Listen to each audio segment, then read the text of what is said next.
TRT World's defence analyst Oubai Shahbandar joins me now in the studio. Thank you very much for coming in, Oubai. So what's the latest with General Khalifa Haftar's advance towards Tripoli?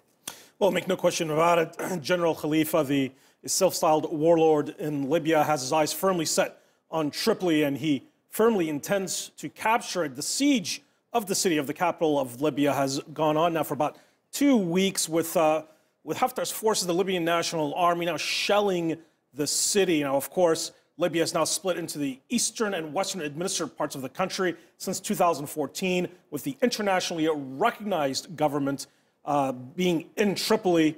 General Khalifa himself, who calls himself a field marshal, wants to essentially become the next Gaddafi, wants to capture the capital and bring all of Libya under his rule. He's, of course, received a significant amount of funding from the Gulf.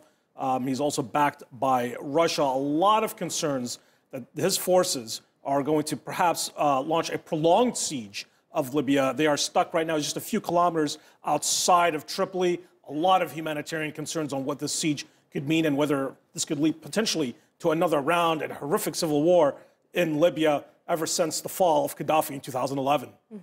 But there has been a lot of talks and condemnations from across the board, but not real action. So why do you think the international community is not intervening in a more meaningful way? Absolutely, that's very important. At least 174 people have been killed. That's according to the World Health Organization. And the UN Security Council has even begun negotiations calling upon all sides to immediately cease all fighting and enact the ceasefire. In fact, Haftar himself launched this offensive right when the UN Secretary General was visiting Libya. But it doesn't seem there's much political capital and political will to stop Haftar himself from continuing on his campaign to capture Tripoli. Let's not forget that Haftar does receive a significant amount of external funding. So now it's a matter of what do you do with the countries that are providing Haftar with the weapons and are essentially giving him the green light to continue his military campaign. It certainly doesn't seem that the field marshal is going to listen to the United Nations anytime soon. And many analysts at the moment think that it's beyond ceasefire point at the moment. So where is it all heading to, Oubai?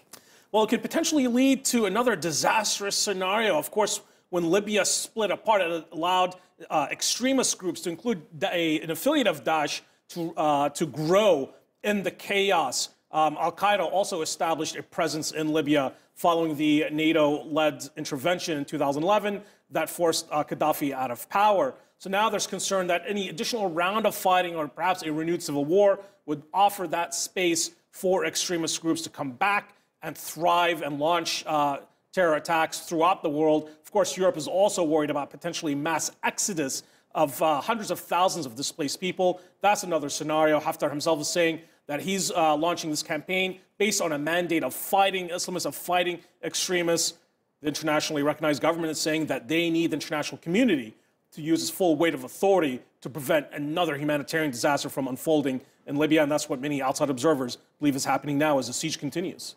And how many people will actually be affected by this? Well, potentially millions. Now, Libya is an oil-rich country, but that oil can be exported if the fighting continues and if the Libyan National Army encircles Tripoli. We've already seen Western diplomats move their forces and move their personnel out of Tripoli. So this could potentially lead to a scenario, the worst-case scenario, as the World Health Organization is worried could happen. While 174 people may have been killed in just 2 weeks, perhaps thousands more could be killed and injured in the coming weeks if Haftar's forces do not stop their campaign.